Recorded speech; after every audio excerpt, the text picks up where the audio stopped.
Hey everyone, and welcome back to the channel. With Halloween just around the corner, you're probably seeing pumpkins everywhere. On front porches, in coffee shops, even in your soup.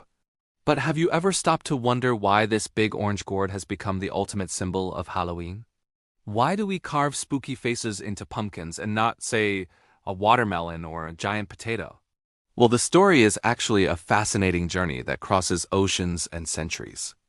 So grab your pumpkin spice latte, get cozy, and let's unravel the tale of how the pumpkin became the king of Halloween. The story starts not in an American pumpkin patch, but across the Atlantic in Ireland, with an old folktale about a man named Stingy Jack. The legend goes that Jack was a cunning trickster who managed to trap the devil not once, but twice. He only agreed to let the devil go on the condition that the devil would never claim his soul. A pretty clever deal, right? Well, when Jack eventually died, his life of sin meant he wasn't allowed into heaven. But because of his deal, the devil couldn't take him into hell either. So poor Jack was doomed to wander the earth for eternity, stuck in the darkness between good and evil.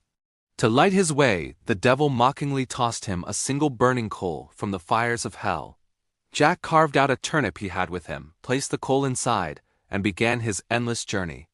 He became known as Jack of the Lantern, or as we now say, Jack-o'-lantern.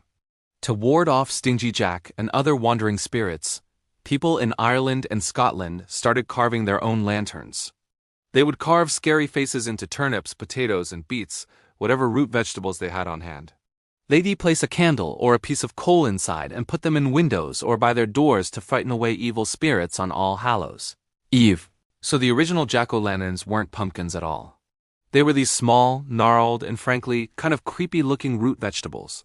Imagine trying to carve a scary face into a tough little turnip. It definitely sounds like a challenge. But this tradition was deeply rooted in their folklore and their desire to protect themselves from the supernatural during this spooky time of year. Now, let's fast forward to the 19th century. A massive wave of Irish immigrants began making their way to America, fleeing the Great Famine. They brought their rich culture and traditions with them, including the custom of making jack-o'-lanterns for Halloween. However, when they arrived in their new home, they found that turnips weren't as common as they were back in Ireland. But what they did find was something even better, something big, round, and growing in abundance. You guessed it, the pumpkin. The pumpkin was native to North America and was already a staple food for Native Americans and early colonists. For the newly arrived Irish, it was a game changer. Pumpkins were much larger than turnips, making them a perfect canvas for carving. They were also softer and hollow on the inside, which meant scooping them out was a whole lot easier than hollowing out a solid, dense turnip. Suddenly, carving a jack-o'-lantern went from being a difficult chore to a fun and creative activity. It was a practical switch born out of necessity, but it was a switch that would forever change the face of Halloween.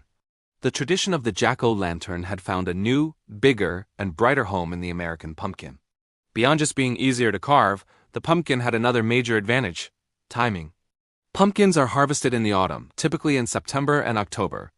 This meant that right around Halloween, there was a huge surplus of fresh pumpkins available everywhere. It was a perfect storm of seasonal availability.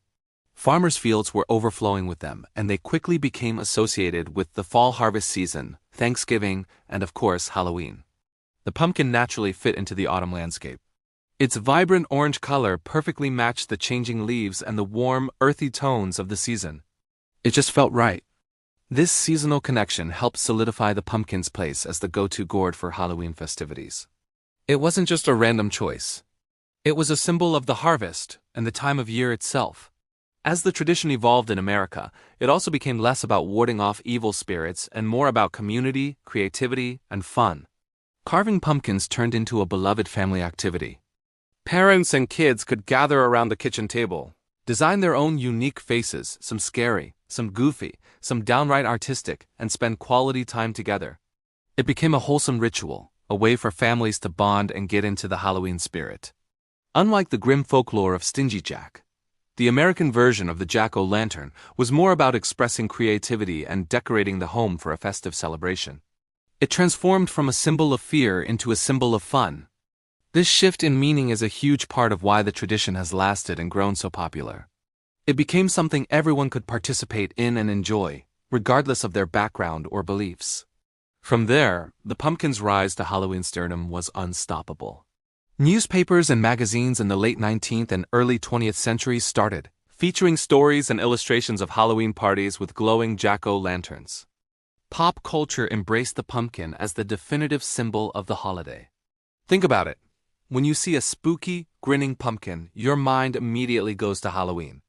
It's on everything from party invitations and candy wrappers to costumes and horror movie posters. The pumpkin became the official mascot of Halloween in the United States. It's a powerful and instantly recognizable icon that encapsulates the entire feel of the holiday. A little bit spooky, a little bit playful, and a whole lot of fun.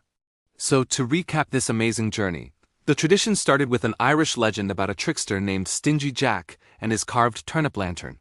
Irish immigrants brought this custom to America, where they discovered the pumpkin, a native gourd that was bigger, better, and easier to carve.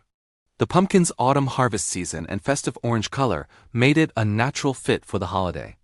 Over time, the act of carving pumpkins transformed from a superstitious ritual to a fun family activity. And finally, American culture embraced the jack-o'-lantern, cementing it as the undisputed symbol of Halloween. It's a beautiful example of how traditions can travel, adapt, and take on new life in a new place. The next time you see a glowing jack-o'-lantern on a porch, you'll know it's more than just a spooky decoration. It's a symbol of folklore, immigration, adaptation, and the creative spirit of a holiday that brings people together. It's a little piece of history, glowing brightly in the dark. And that's the story of how the pumpkin became the star of Halloween. What do you think? Do you have any special pumpkin carving traditions in your family? Let me know in the comments below. I'd love to hear them. If you enjoyed this video and learned something new, please give it a thumbs up, and don't forget to subscribe to the channel for more fascinating stories behind our favorite traditions. Thanks so much for watching, and have a happy and safe Halloween. See you in the next video.